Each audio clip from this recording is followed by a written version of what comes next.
Hi, friends. The CAA, or Citizenship Amendment Act, came into force earlier this week. It is a fast track path for Indian citizenship for persecuted Hindus and other communities like the Sikhs and Buddhists who fled the Islamic countries of Pakistan, Bangladesh, and Afghanistan and crossed into India before the end of December 2014. As expected, howls of protest have been heard from the always anti Indian Western media, the vote bank seeking Congress Party, and other left leaning outfits like the Samajwadi Party in Uttar Pradesh and the Trinamool Congress in Bengal. Even the US government has jumped into the fray, saying the US is concerned about the implementation of this act. In what seems to be a well coordinated campaign of misinformation, there are numerous news headlines and political statements calling the CAA anti Muslim. But no one is talking about why the law was needed or passed in the first place. So I think it would be good to look at the background to this law and dispel some of the false notions being spread about it. Let me give you a bit of historical background on this. The Nehru Liaquat Pact of 1950 was meant to safeguard minorities on both sides of the border after the partition of India, that is, Hindus in Pakistan and Muslims in India. As everyone knows, Muslims have done quite well in India. Their numbers have increased dramatically since 1947. They have their own personal law. They're allowed to run their own religious schools. And they're the beneficiaries of numerous schemes run by the government. Hindus in Pakistan, Bangladesh, and Afghanistan, by contrast, have been the target of ill treatment, forced conversions, kidnapping and rape of their women, kidnapping and conversion of young girls who were then married off to Muslim men much older than them. The list of these horrors against Hindus goes on and on. Hindus constituted about 20% of the population of Pakistan in 1947, and they have been reduced to just 1 or 2% there now. This means that they were either driven out, they have been converted to Islam, or simply killed. There are virtually no Hindus, Buddhists, or Sikhs left in Afghanistan now, a place where Hindu and Buddhist civilizations flourished and left a deep imprint for centuries, starting thousands of years ago. The BJP government proposed a CAA law to solve a specific problem, that is, providing succor and legal status in India to thousands of mostly Hindu refugees from Pakistan, Bangladesh, and Afghanistan who left those countries because their community was subject to the unimaginably grotesque treatment I just described. India, being a civilizational state, has a responsibility towards the Hindus of undivided India or pre 1947 India. The CAA does not impact any Muslims from Pakistan, Bangladesh, and Afghanistan applying for asylum in India or Indian citizenship. Afghan Muslims fleeing the rule of the Islamic fundamentalist Taliban in Afghanistan have applied for Indian citizenship and have been granted citizenship as they requested. A Pakistani Muslim singer, Adnan Sami, applied for Indian citizenship and was granted the status of an Indian citizen. Taslima Nasreen, the writer from Bangladesh, requested asylum in India and was allowed to stay in the country long term. This law has zero impact on such applicants. Some Indian politicians like Shashi Tharoor of the Congress Party have raised questions about why quote unquote persecuted Muslims from Pakistan, like the Shias or the Ahmadis, or asylum seekers like Taslima Nasreen, have not been included in the scope of the CAA. Let me address this question in some detail here with a little historical background.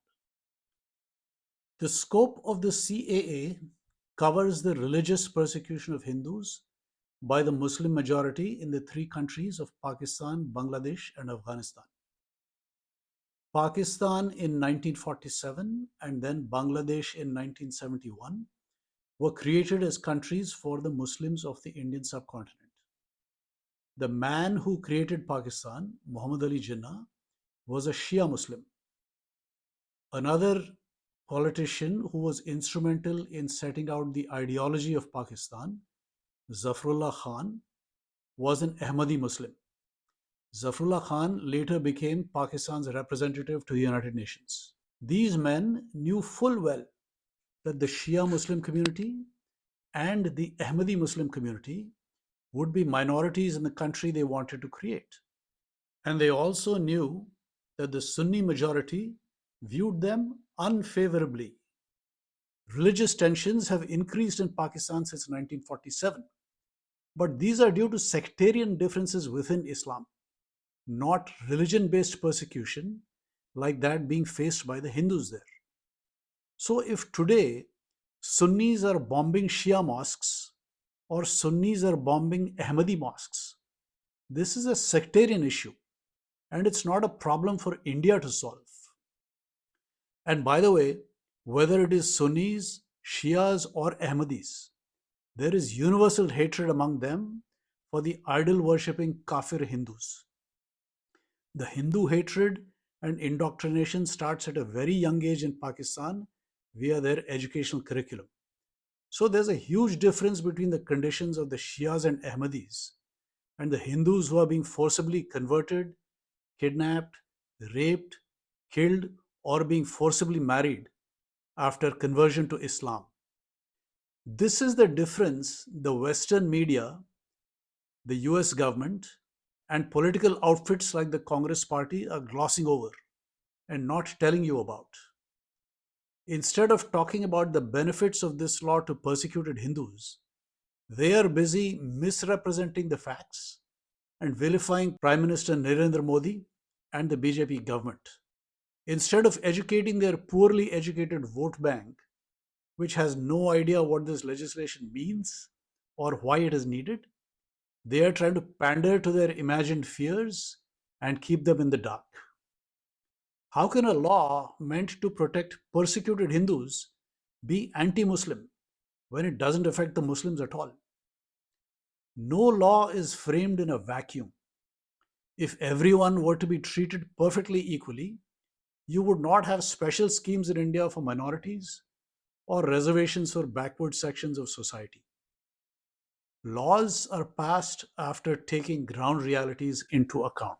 The opposition parties in India are ever willing to roll out the red carpet for thousands upon thousands of illegal migrants from Bangladesh or for Rohingya Muslims from Myanmar, but are screaming themselves hoarse opposing the CAA and opposing relief for just about 30,000 persecuted Sikhs and Hindus using speculative, hypothetical objections. This demonstrates their hypocrisy, their commitment to vote banks, and the complete lack of any compassion at all for these refugees from Pakistan, Bangladesh, and Afghanistan. Politicians like Asaduddin Owaisi of the Majlis-e-Ittihad al-Muslimin from Hyderabad are also unnecessarily trying to link the CAA to the NRC, which is the National Register of Citizens. And they are falsely claiming that Muslims will be stripped of their Indian citizenship. The CAA and NRC are two completely separate pieces of legislation, and the CAA will have nothing and do nothing to affect the citizenship of anyone who is already a citizen of India. This is just another example of how politicians are muddying the water and misleading their vote banks. The anti CAA protests in 2019 were a complete fraud based on misinformation, and any anti CAA protests happening right now are a complete fraud as well. India is the natural home for persecuted Hindus, Sikhs, Buddhists, and Jains. India, in fact, should make every effort to bring home every single persecuted Hindu from Pakistan and Bangladesh. We need to bring some compassion and sympathy for these victims instead of turning this into a game of politics and deliberate misinformation. I hope this video has given you a better understanding of the situation with the CAA and the reasons why it is needed today. If you like the material I shared today, give this video a like, share it with your friends, and subscribe to this channel for more content like this. Until next time, take care.